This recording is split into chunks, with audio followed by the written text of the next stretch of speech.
The invitation to my parents' 40th anniversary celebration arrived in a thick cream envelope with gold lettering. Inside was an equally elaborate card requesting the honor of your presence at the social event of the season, and a handwritten note asking me to please not mention my profession to any of the guests. I shouldn't have been surprised. Eleanor and Richard Morgan had spent 40 years carefully cultivating their image as old money socialites, despite having started with nothing. My career as a police detective didn't fit their preferred narrative of country club memberships and charity galas. Couldn't you have gone into corporate law like your sister? Mom would sigh whenever the subject came up. Or at least federal law enforcement. Local police work is so common. I'd learned to ignore their disapproval. I was good at my job, had made detective at 32, and had one of the highest case closure rates in the department. But to my parents, success only counted if it came with the right social connections. The final straw came a week before the party. I just closed a major fraud case involving several prominent local businesses. The press coverage was extensive, including photos of me leading the main suspect, who happened to be a member of my parents' country club, out in handcuffs. Mom called that evening, her voice tight with controlled fury. "Do you have any idea," she hissed, "how embarrassing it was to see my daughter splashed across the news like some common beat cop?" Margaret Winchester had to leave the club luncheon early. She was so upset about Charles's arrest. Charles Winchester was running a Ponzi scheme that wiped out people's life savings, I replied, trying to keep my voice level. "Including some of your friends from the club. That's not the point. We have a certain position to maintain. Your father and I have worked too hard to build our reputation to have you destroy it with this crusading." I heard Dad's voice in the background, then Mom's muffled response. When she came back on the line, her voice was ice cold. "Your father and I have discussed it. We think it's best if you don't attend the anniversary party. You're uninviting me from your anniversary celebration because I did my job."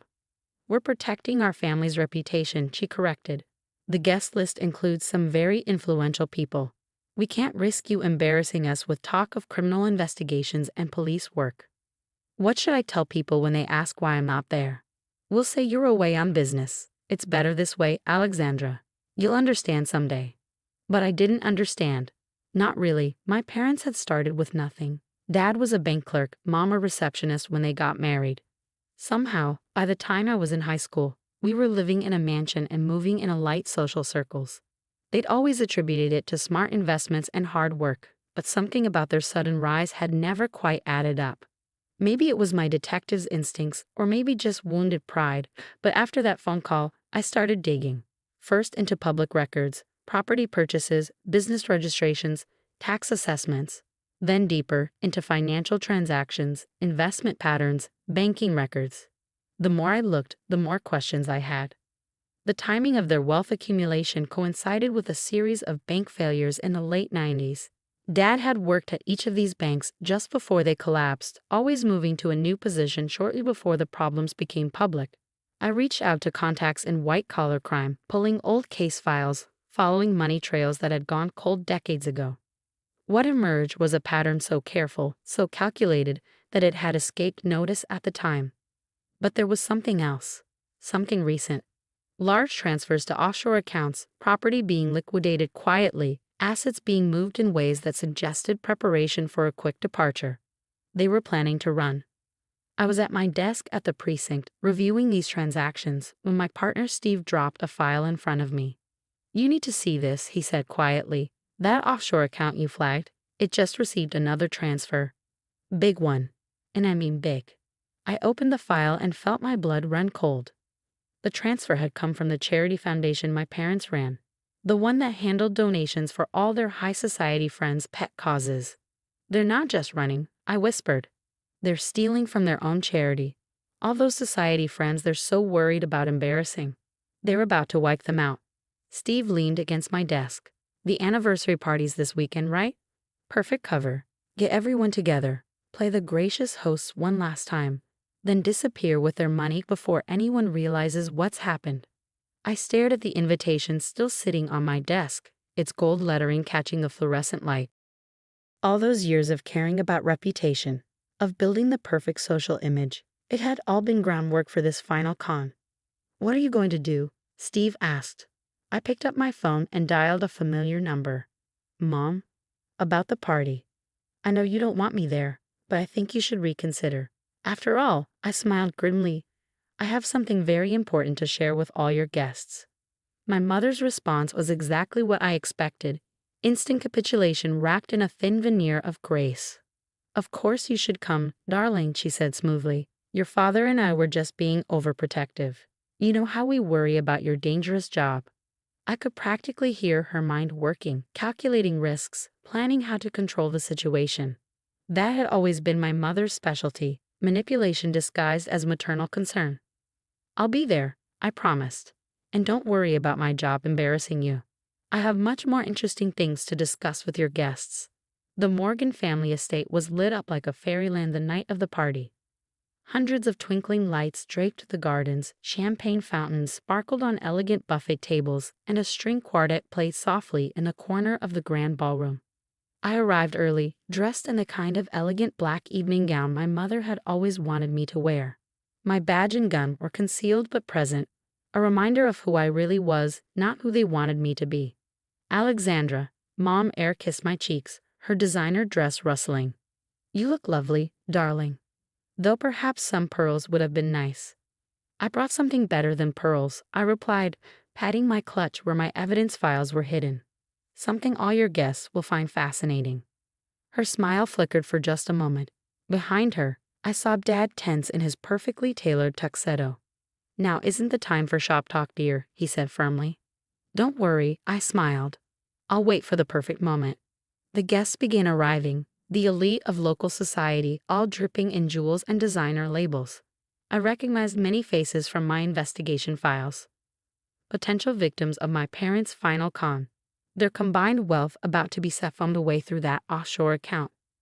Margaret Winchester was there, still recovering from her husband Charles's arrest in my Ponzi scheme case. The irony of her attending another financial fraud in the making wasn't lost on me. My sister Catherine arrived with her husband, both looking uncomfortable. She was the only one who'd gotten a hint of what was coming. I'd warned her to move her assets out of our parents' charity foundation the week before. She hadn't asked why, but she'd done it immediately. Maybe she had suspicions of her own. The evening progressed according to my parents' careful script. Dinner was served, toasts were made, stories of their 40-year romance shared.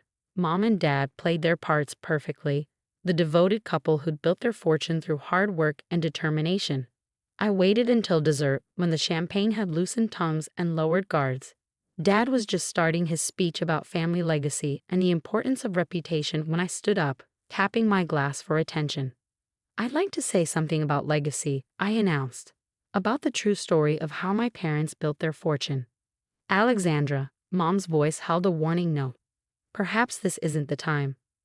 Actually, it's exactly the time, I continued. Before any more money is transferred offshore. Before the charity foundation is completely drained. Before you and Dad disappear with everyone's donations. The room went silent. Dad's face had gone pale, while Mom's bore the frozen smile she always wore when losing control of a situation. I don't know what you're talking about, Dad tried to laugh it off. The champagne must be going to your head. I opened my clutch and began laying out documents on the table. These are records of systematic fraud going back 30 years. Each bank failure that enriched you. Each investment scheme that mysteriously collapsed after you pulled your money out. And now, I turn to face the shocked guests. The charity foundation that's being drained as we speak. She's clearly confused. Mom stood up, still trying to maintain control. Too much work stress. Poor dear. Always so invested in her little police cases. Speaking of cases, I continued, I should mention that my colleagues are currently executing search warrants on your offices and the foundation headquarters, and freezing certain offshore accounts. The sound of breaking glass made everyone jump. Dad had dropped his champagne flute, his hands shaking visibly now. You don't understand, he said hoarsely. Everything we did was for this family, to give you girls the life you deserved. By stealing from other families? I challenged. By building a reputation on lies. Just so you could pull off this final con? How many lives were you willing to destroy for your legacy? Margaret Winchester had stood up, her face ashen. The foundation, my husband's restitution payments to his victims were in that foundation. Other guests began realizing the implications, the room erupting in confused questions and accusations. Mom's perfect party was dissolving into chaos. "You can still fix this," I told my parents quietly. "Return the money. Turn yourselves in. Show some real concern for legacy instead of reputation." For a moment, I saw something crack in my mother's perfect facade. "We didn't know how to stop," she whispered. Each lie required another lie. Each scheme had to be bigger than the last. We couldn't let anyone see what we really were. "Common?" I suggested. "Like your daughter, the detective." Dad had sunk into his chair, decades of pretense finally falling away. "I always admired your honesty," he said softly. "Even when we criticized your choices, you were the only one of us brave enough to be real." The arrests were quietly handled. I'd made sure the officers waiting outside were discreet. No perp walk, no media circus. One final consideration for the reputation my parents had spent 40 years building. In the end, most of the money was recovered. The charity foundation was reorganized under new leadership, with Catherine ironically taking a role in its rehabilitation. She's determined to do things legitimately to build a true legacy of helping others. Mom and Dad took a plea deal. Their cooperation in recovering the funds and identifying other participants in their decades of fraud earned them lighter sentences. They'll still be in prison for years, but they'll have time to reflect on what real success means. I still have the anniversary invitation, its gold lettering now tarnished like the false image it represented. Sometimes I look at it and think about legacy, not the kind built on fraud and reputation, but the kind built on truth and justice. Yesterday, I closed another white-collar crime case. The perpetrator was another wealthy socialite, another pillar of the community. As I let her out in handcuffs, she sneered, "Don't you care about embarrassing your family?" I thought about my parents in their separate prison cells, about the lessons learned from 40 years of lies, about the choice between appearance and reality. My family, I told her, taught me the importance of reputation, but they also taught me, unintentionally, the greater importance of truth. Margaret Winchester called me this morning. The restitution funds from her husband's case, which my parents had nearly stolen, have been restored. She's using them to start a foundation that helps victims of financial fraud rebuild their lives. "You could have protected your family's reputation," she said. "Could have looked the other way. Why didn't you?" The answer was simple. Because real legacy isn't built on reputation. It's built on doing what's right, even when, especially when, it's hard. I keep my detective badge on my desk now, not hidden away like my parents wanted. It's a reminder that success isn't measured in social status or charitable galas. Sometimes it's measured in small acts of justice, in choosing truth over appearance, in being proud of who you are rather than who others want you to be. Mom sent me a letter from prison last week. "I finally understand," she wrote. "All those years we spent building a false image, and our greatest achievement was the daughter we tried to change. Your reputation isn't what you pretend to be, it's what you actually are." It only took 40 years of lies and one dramatic anniversary party for them to learn that lesson.